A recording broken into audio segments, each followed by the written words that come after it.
2 months before the presidential election, Alassane Ouattara is beginning the final phase of the dictatorship.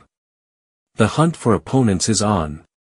Chris Yapie's Owls intercepted the verbatim transcript of the meeting held by the old Crooks clique, and assert that Alassane Dramane Ouattara has decided to put an end once and for all to what remains of political dissent in the country.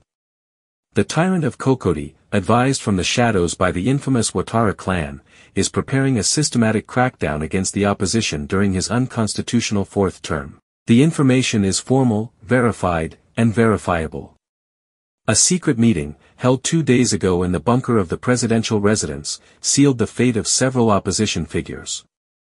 Present were, Tani Birahima Ouattara, known as the Vile, Minister of Defense and younger brother of the Ivorian despot.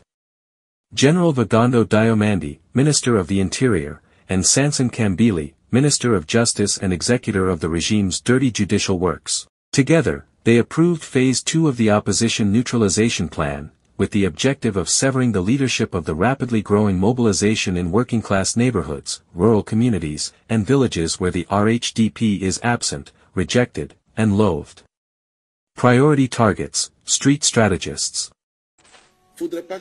We shouldn't try to scare Ivorians, to scare our activists. And what happened yesterday in Yopougon falls within this framework, that of manipulating opinions. What do we have to do to go and smash a bus, to set it on fire, to destroy a police vehicle? Yet, it was for the sake of the police that we postponed the march. The police are not our enemies. We are not against the police. We are not against the gendarmerie. We are not against the army. They are responsible for protecting us, supervising us, and keeping us safe.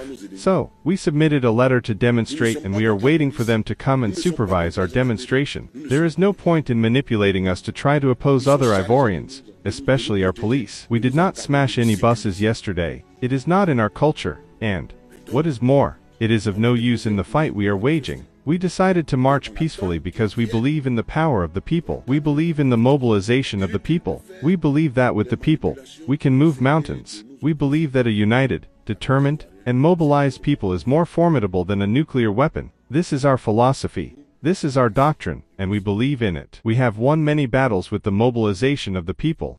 The plan calls for the immediate arrest of Damana Picasse and Augustin Diahofouet, 2 rising figures of the popular mobilization within the Common Front.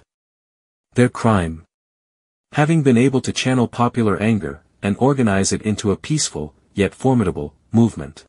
Another target in the government's sights, Blaise Lazim, a PPA-CI activist active in the strategic Lagunes region, particularly in Abidjan, the epicenter of future tensions. He is considered a key link in the ongoing territorial network in the municipalities, particularly Yopougon and Port-Bouet.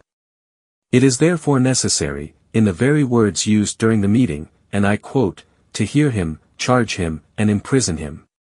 But the final blow, the one that speaks volumes about the panic that has gripped the regime, concerns President Laurent Gbagbo himself. After weighing the risks, the tyrant Ouattara and his men have decided, the former president will be placed under house arrest. A military police cordon will be deployed around his residence, with all visits prohibited, even by his own political leaders. The goal, to isolate him, muzzle him, and erase him. The fate of Tidjane Tiham. But that's not all. Tidjane Tiham, a rising opposition figure and president of the PDCI-RDA, is also the subject of a judicial neutralization plan. What have I done in Côte d'Ivoire to be fought against?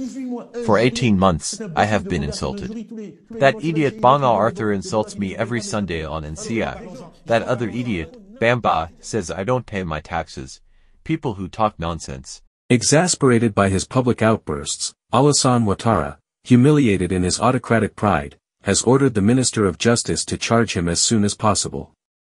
The scenario is already set: an international arrest warrant, flagranti delicto proceedings, conviction in absentia, and above all, automatic removal from the electoral roll. The objective: to block his path to any candidacy, even for a trivial legislative election. This is how the Ouattara regime operates: legalized injustices, institutionalized revenge, eradicated democracy. A dictatorship on the march. How far? 2 months before the presidential election, the dictator of the Lagoons has chosen the path of terror rather than dialogue. He wants to force fate, impose his candidacy as a matter of course, in the silence of cemeteries. Why are there coups d'état in Africa? Coups d'état in Africa are also due to the lack of democracy. Obviously, when you hold power for too long, there comes a point when things change. Especially in the era we live in, with the internet where we are seen every day. I often tell my children, if we see us on television every day, in 2 years, Ivorians won't want to see me anymore. They'll want to see a new face because it's natural.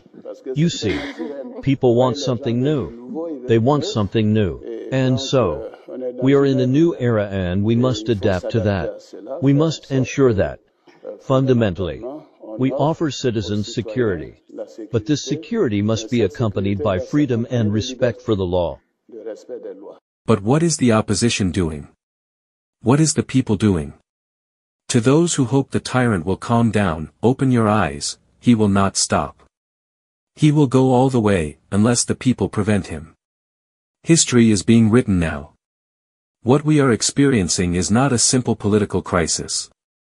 It is a totalitarian project, carefully considered and coldly executed.